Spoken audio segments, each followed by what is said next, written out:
1. Hi guys, and welcome to episode 1 of Meta Tactic Takes On Challenges. And the first episode today, we are going to be taking on the Wolves challenge. As of today's recording, if we just bring up the Premier League table, you can see Wolves are at the bottom of the league with no wins and only a few points. They have really struggled. Let's take a closer look at the table there. You can see Wolves struggling massively, conceding quite a few goals and not really scoring a lot. So the aim of this challenge today is to take a tactic that we have on the right hand side here, our 4-2-4 complete meta formation, strikerless, that we have used multiple times on stream to try and see if in one season we can improve Wolves' performance. So let's stay tuned and see if we can get it done.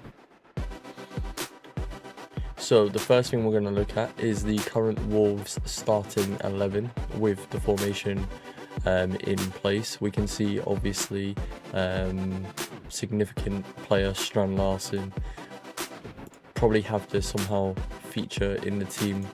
We're not really set up for a target forward, so they might look to sell him, but this is only a one season challenge. Let me know down in the comments how you want it to go. We can do a season 2, see if we can build towards the Prem, do a bit of a rebuild, but at the moment it's a one season hit with the tactic to see how we get on, see where we can finish. Will we be at the bottom or can we pick up more points? That is the challenge. So let's just explain a few things with the formation. In possession, it pretty much sets up as wingers high, shadow strikers in low. Now the idea behind this is that the defenders will defend in their low block to mid block line, and they won't want to be drawn out by the shadow strikers, therefore creating space. The defenders basically will have nobody to mark, and they'll have, hopefully when the shadow strikers make their runs, there'll be no tracking, they can just peel off and score goals, whereas the wingers will occupy the fullbacks. So it should create a weird dynamic between the centre backs and the strikers. We'll hopefully show you some goals very soon that will identify this issue. Defensively, wingbacks will be looking to flood in and hold a high left mid and right mid position, while we maintain like a square defensive shape, although we are very aggressive with playing with two deep line playmakers looking to get the ball forward as fast as possible. So it's very attacking, which is going to be brave in this challenge. Out of possession, nothing changes. We're looking to counter, we're looking to get into our mid block and counter.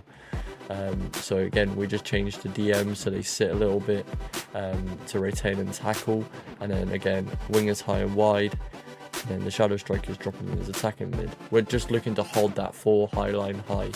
We're hoping that when we're defending off the ball, it gives us fast transitions, but also forces the attacking team as well, the opposition, to keep players back, because they cannot ignore the number of bodies back. We have a few player instructions loaded.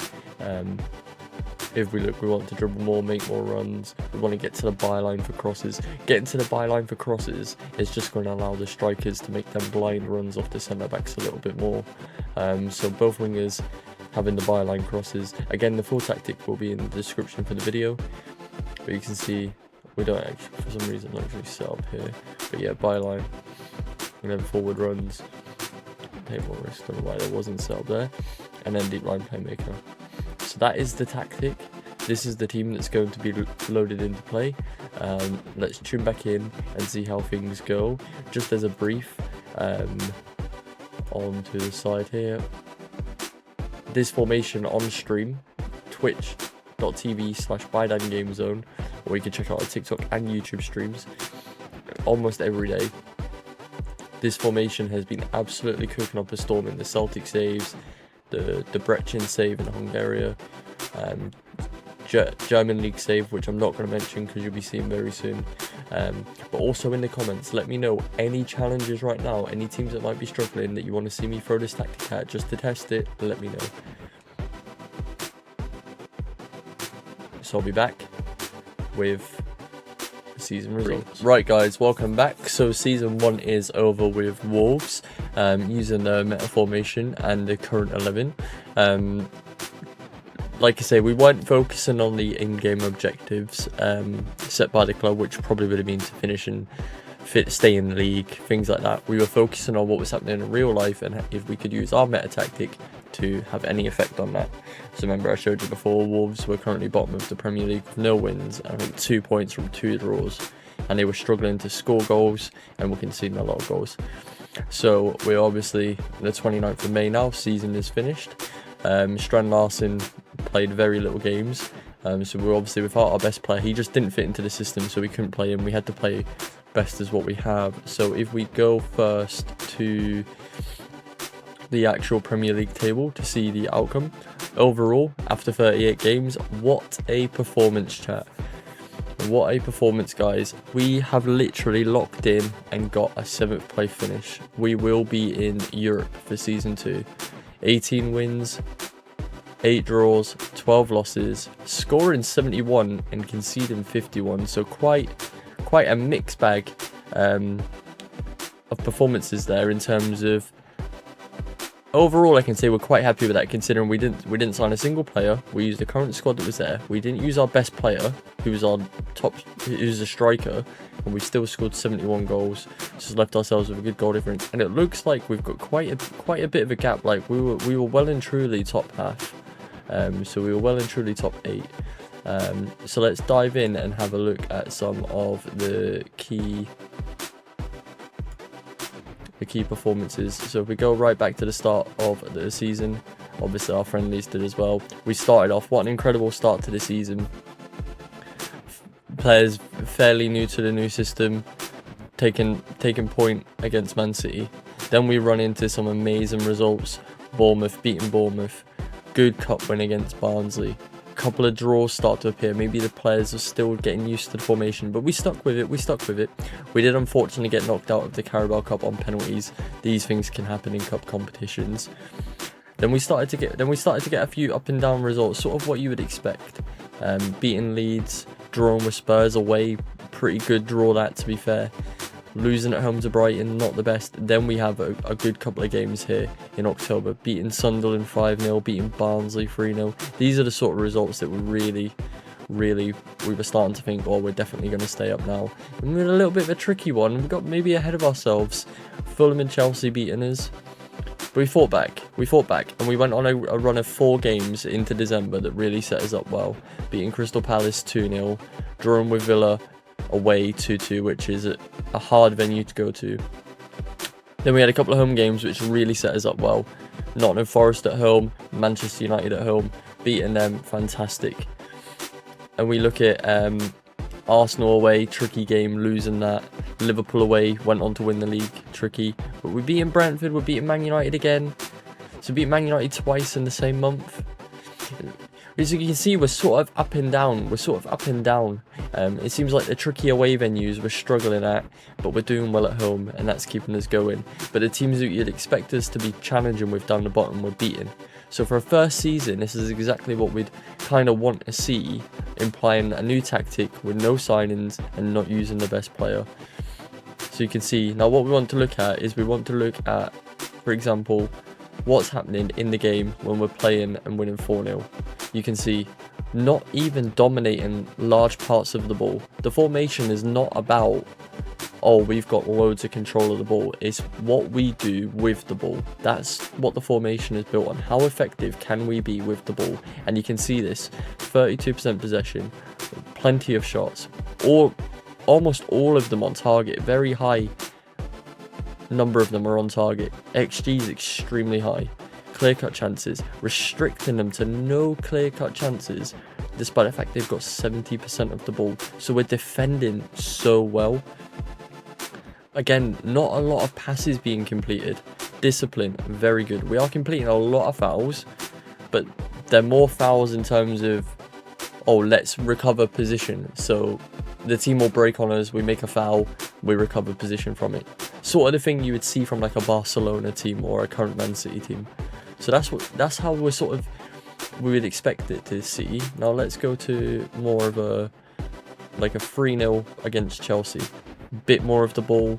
We're seeing exactly the same sort of picture though. Lots and lots of shots, lots on target, but limiting Chelsea to no clear-cut chances. So again, defending very well. Another high amount of fouls, only 1 yellow card.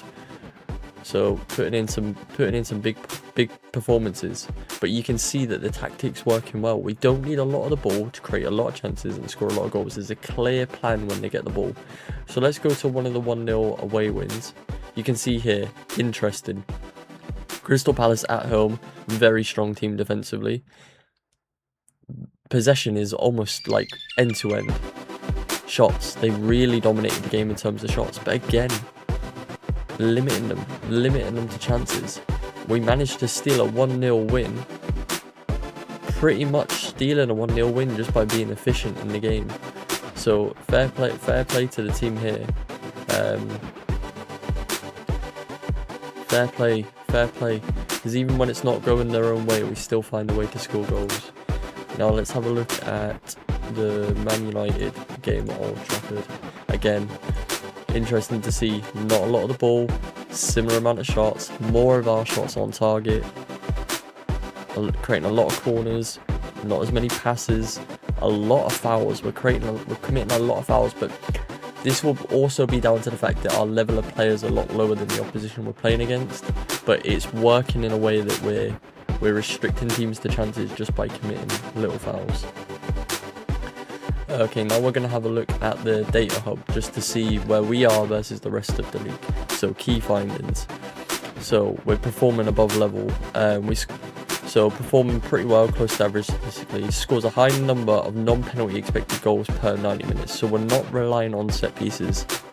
We're taking a lot of shots. Defending. Our defenders are performing extremely well. We go to team analytics. Shooting, performing much better than average. So we're doing extremely well in shooting. Tackling this season.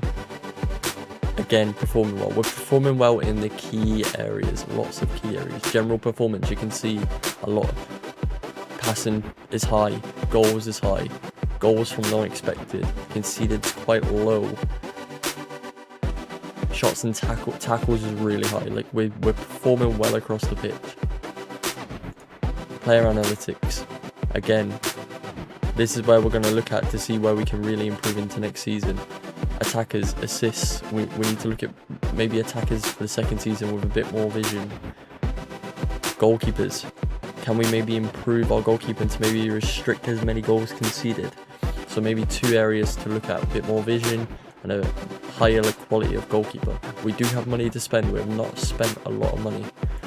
Formation analysis, we're creating a lot of clear-cut chances. We are out of possession, we're giving up chances. But it's tit for tat, we're doing well. Goal analysis, scoring lots in and around the box is what we like to see. 47 from sort of outside the box area, we're loving that. Compared to what we're conceding, we are conceding in the central part. Maybe we can improve this going into season 2 with signing a higher quality goalkeeper and looking at centre backs with a bit more marking, tackling and aggression, just to make sure that we're stopping them shots inside the box, and concentration as well. So when we look at the overall team here and we look at where the goals are coming from, we've got goals coming from all of the front 4, more assists coming from left area. I think that wide area we need a few more goals here. In fact, both wide areas we need a lot more goals, but they were chipping in with the assists, which is what we want. But ideally we want to see all 4 of the front lot getting plus 15. But it is worth noting, chat, that the squad in general is of a lower quality than where we've vastly punched above weight by reaching 7th. Look at the team: West Ham, Brighton, Newcastle, Man United, Aston Villa, even Palace, who have been relegated. We've done so well to push ourselves into that area. Now, what we want to look at is we've obviously got a few players who are going to be leaving. They've not played much game time and we'll rebuild. So all I wanted to show you guys is the meta formation put into play into the Premier League with Wolves, with no signings, completely the exact same formation every single game, no changes. The player instructions that we showed at the beginning. We've attacked the first season, we finished 7th. An incredible year. Very proud of how we got on. And like I say, guys, subscribe, follow, hit the like button. Season 2 will be coming to you very soon. We'll make some signings, we'll talk about where we've improved, and we'll see how we get on. We're going to aim to try and break that top 4 now. I think that's going to be the ultimate aim. Can we build on what we've done and get into the top 4? Because ultimately, very happy with the way the first season went. And yeah, thank you guys so much for all the love and support. Make sure you check out the streams on TikTok, Twitch and YouTube. And thank you so much. Tune in for the next video. I've been Donicada. Thank you.